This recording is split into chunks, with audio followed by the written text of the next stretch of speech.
1910년부터 일본이 우리나라를 강점했을 때에 많은 우리 믿음의 성도들이 어려움을 당했습니다.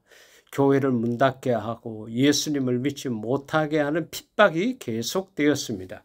그 과정 속에 하나가 정말로 너가 예수님을 믿는다 그러면은 죽을 수밖에 없고, 예수님을 믿지 않는다 그러면 살려주겠다. 그래서 길바닥에다가 조그마한 십자가를 하나 놓고 네가 이 십자가를 밟고 지나가면은 예수를 믿지 않는다고 생각을 하고 살려주겠고, 만약에 이 십자가를 밟지 못하고 피해서 간다 그러면은 살려주겠다.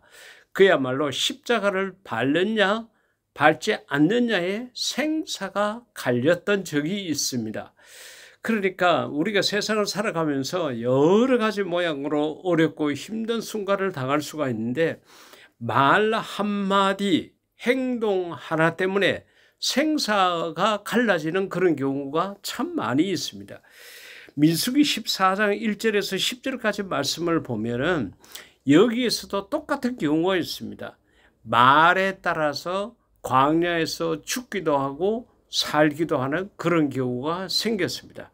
제일 먼저 이 민수기 14장 1절에서 5절까지 내용을 보게 되면은 하나님께서 약속하신 적과 꿀이 흐르는 가나안 땅이 눈앞에 있었을 때에 모세가 각 지파에서 한 사람씩 그렇게 뽑아서 12명을 정탐꾼으로 보냈습니다.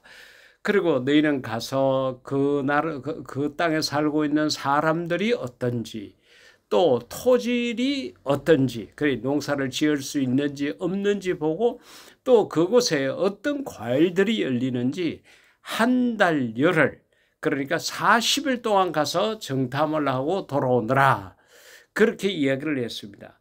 40일이 지나고 난 다음에 다행히 12명이 다 돌아왔습니다. 그 가운데 10명이 보고를 했습니다.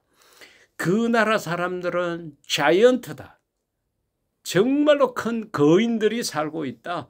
그리고 땅도 너무도 좋고 과일도 우리가 갖고 왔는 포도처럼 이렇게 과일이 크고 맛있고 농사가 잘 되는 그런 땅을 가지고 있다. 이렇게 보고를 했습니다.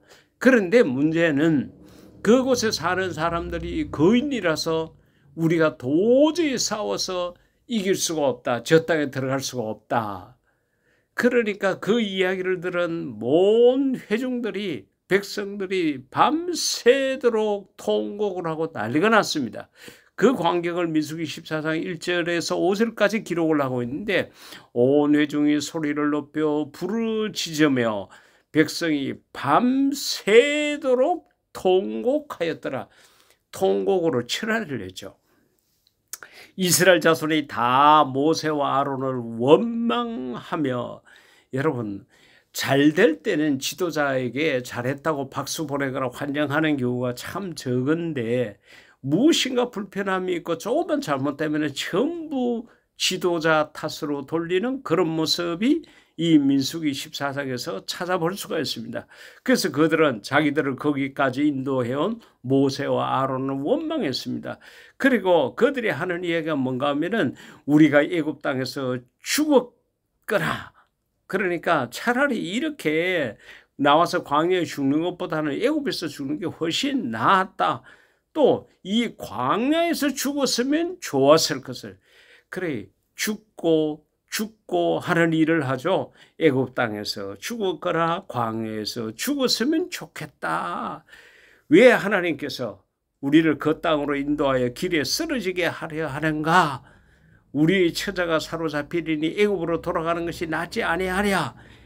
이렇게까지 하나님을 원망하고 하나님이 세운 지도자를 원망하고 자기 자신의 형편과 처지를 원망하고 전부 다 감사, 은혜 이런 것하고는 반대되는 모습이 이 속에 있었습니다. 그러니까 하나님도 화가 나고 모세와 아론도 어떻게 할 길이 없죠.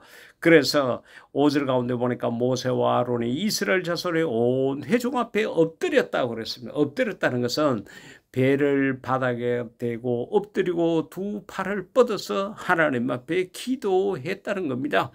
그래서 우리가 계속 읽지는 않았지만은 읽어보게 되면 하나님께서 엄청 진노하시고 분노하셔가지고 모세야 비켜라, 내가 저 백성들 다 때려 죽여야 되겠다고 막 그렇게까지 합니다. 그러니까 모세가 또 하나님에게 이야기를 합니다. 하나님, 지금 하나님의 백성들이 하나님의 인도한 가운데 애굽을 탈출해서 저 가나안 땅으로 가고 있다는 것을 온 이방 나라가 다 알고 있는데, 만약에 하나님께서 이 백성들을 광야에서 다 때려 죽였다 그러면은 저들의 신인 여호와가 힘이 부족해서, 능력이 부족해서 자기 백성들을 광야에서 다 죽게 했다고 소문을 낼 겁니다. 하나님, 그리하지 말고 참아 주십시오. 이렇게 또 간청을 합니다.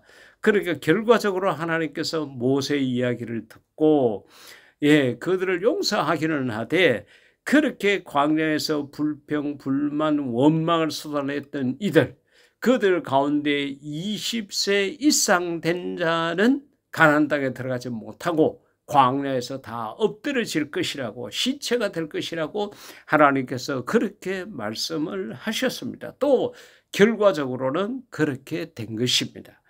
그러니까 이 10명의 정탐꾼들은 거짓말을 한 게 아니죠. 현실을 봤습니다. 있는 그대로 그들은 거인이고 땅도 좋고 열매도 좋고 다 좋은데 우리는 그들하고 싸워가지고 이길 수 없다.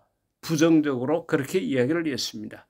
하나님께서 그 땅을 주겠다고 약속을 하셨기 때문에 그 하나님의 말씀을 믿고 들어갔으면 됐는데, 그런 믿음이 없었다는 거죠. 현실을 보는 것입니다.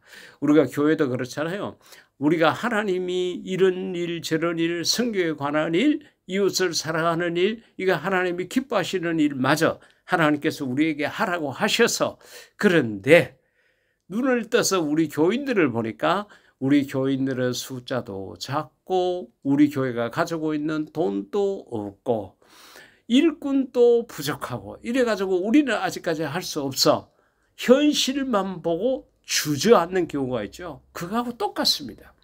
근데요, 우리가 아는 대로 눈의 아들 요수아, 여분의 아들 갈렙, 요수아와 갈렙은 그 모든 것을 인정합니다. 6절에서 10절까지 말씀 보게 되면은 그 사람들은 거인이고 그 땅은 좋은 땅이고 다 인정을 하지만은 단 하나님께서 우리에게 그 땅을 허락하셨습니다. 그러니까 저들은 우리의 밥입니다.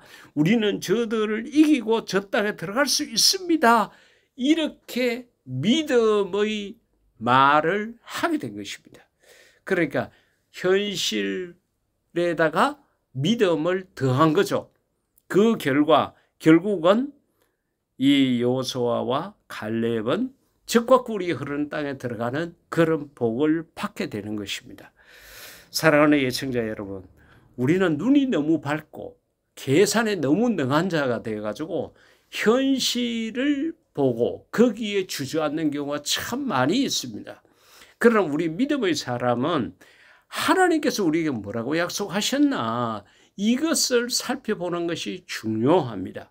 저희 교회가 14년 전에 선교하는 교회로 시작을 했습니다.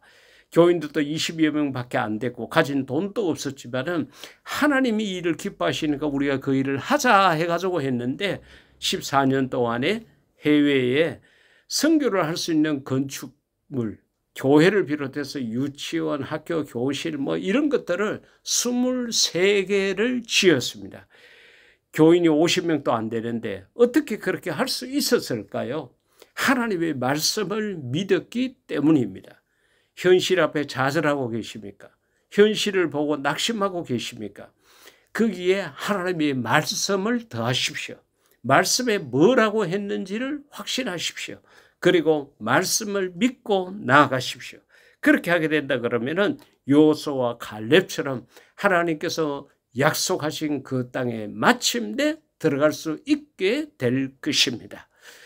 사랑하는 성도 여러분들의 걸음 속에, 삶 속에 이와 같은 복이 있기를 인류 최대 멋쟁이신 예수님 이름으로 축복합니다. 아멘.